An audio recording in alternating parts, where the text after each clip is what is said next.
Welcome guys to a new Fortnite video. Today we'll be talking about the most underrated Fortnite season ever, Chapter 3 Season 2 Resistance. This season was the 20th Fortnite season, and it started from March 20th, 2022 and ended on June 4th, 2022 with the Collision Live event. Let's take a further look at the weapons. Now let's talk about the weapons from this season. First of all, we had the Stinger SMG, and then we had the Auto Shotgun.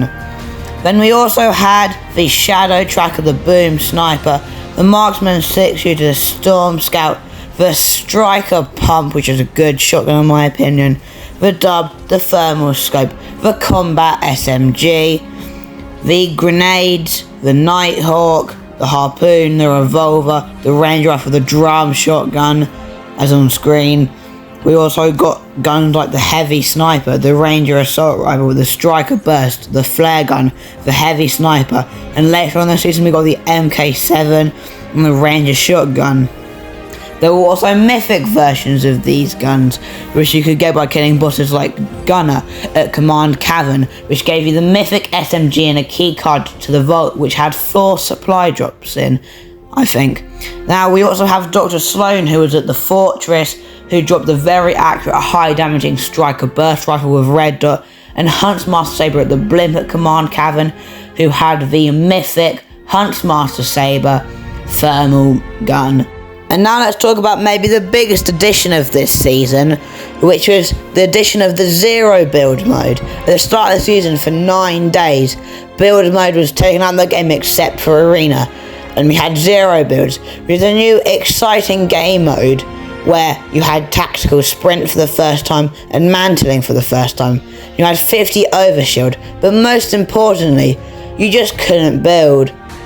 You had a recharging shield, as I've said, which is Overshield, and it changed up the game quite a lot. A lot of content creators hated it, but it brought a lot of OG players back who got fed up with how high the building ceiling had gone and that they just couldn't keep up with the skill level.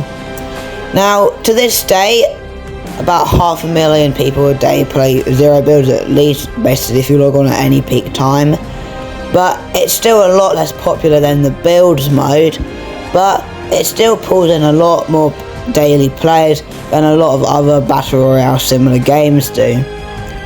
Now, this has been a quite interesting case, as it was made an LTM after its massive success in the 9 days, and has become a new staple of Fortnite.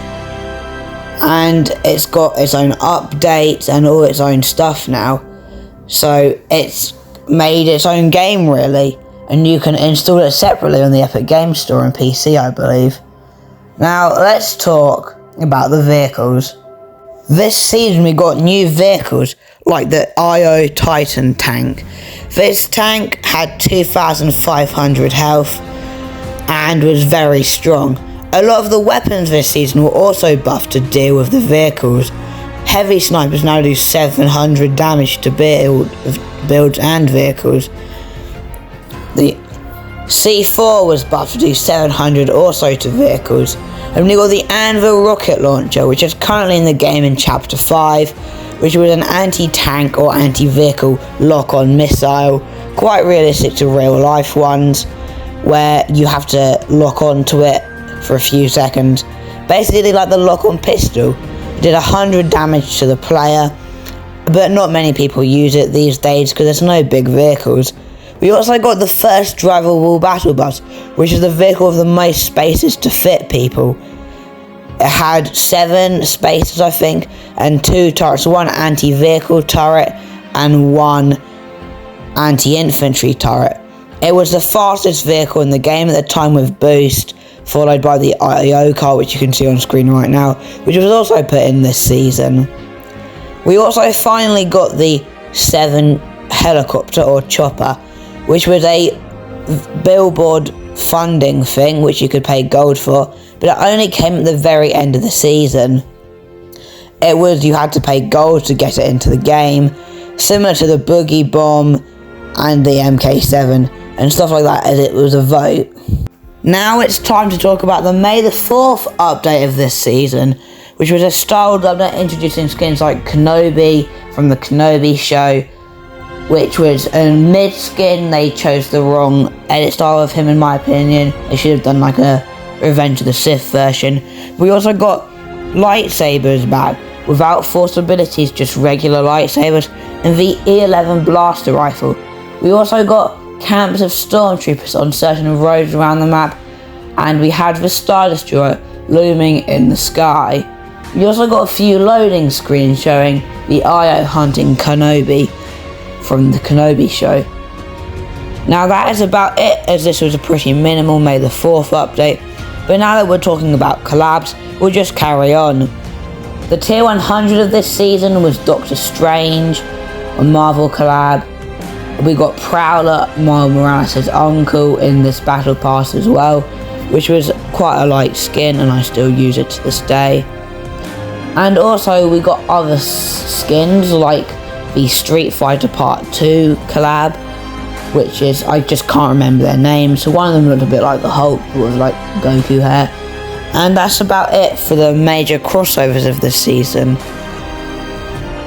Now I think it's time to go over one of the driving forces of this season, the storyline. Now the Fortnite storyline has been leading up to a war between the Imagined Order and the Seven.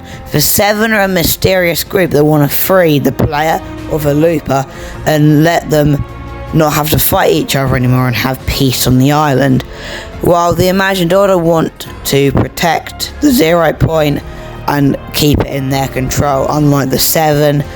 And this basically been leading up to a war ever since chapter 1. All the bunkers, all the build-up, all the alien invasions that the IO had to deal with. And this season was the season where it all culminated in what I think is the best part of the storyline we've ever had. Each week there would be a battle at New POI, Daily Bugle, Rocky Reels, Tilted Towers. The POI would get a bit destroyed, and then the Seven would conquer it, put their flags up, paint the tanks in their colours, and destroy the blimps, and the blimps would appear as wrecks nearby. But we'll talk more about the blimps later.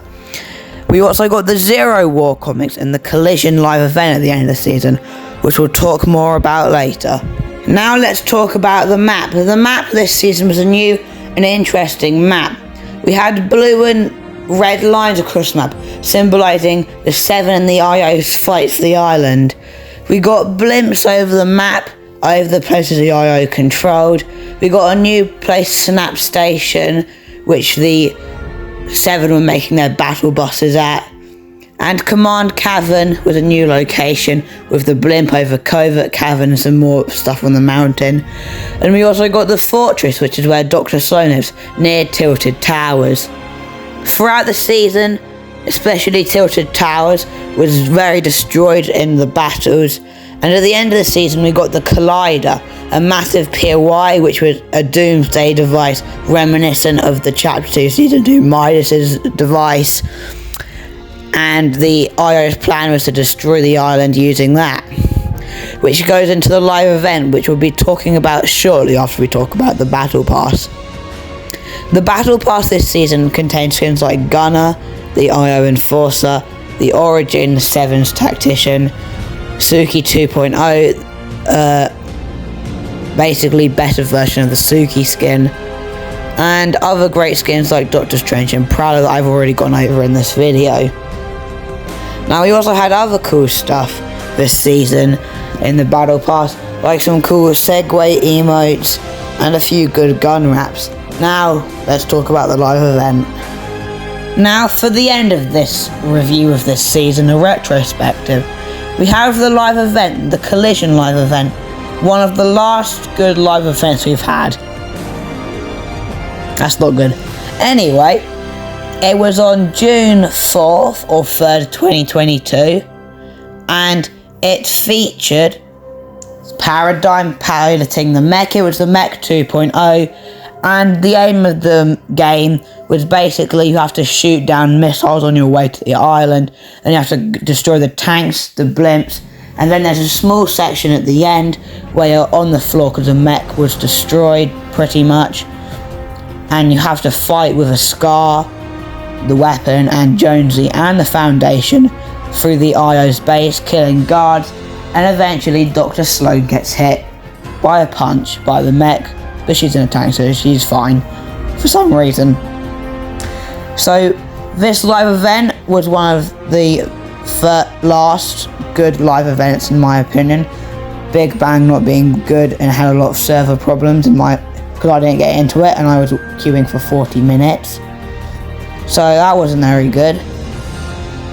But it was quite a good live event to end the season, and it ties in with the Zero War comics which I own, where it explains more what happened to Geno, the Foundation, and the leading up to all the Marvel characters like Spider-Man Zero being there, and just general build up to the story.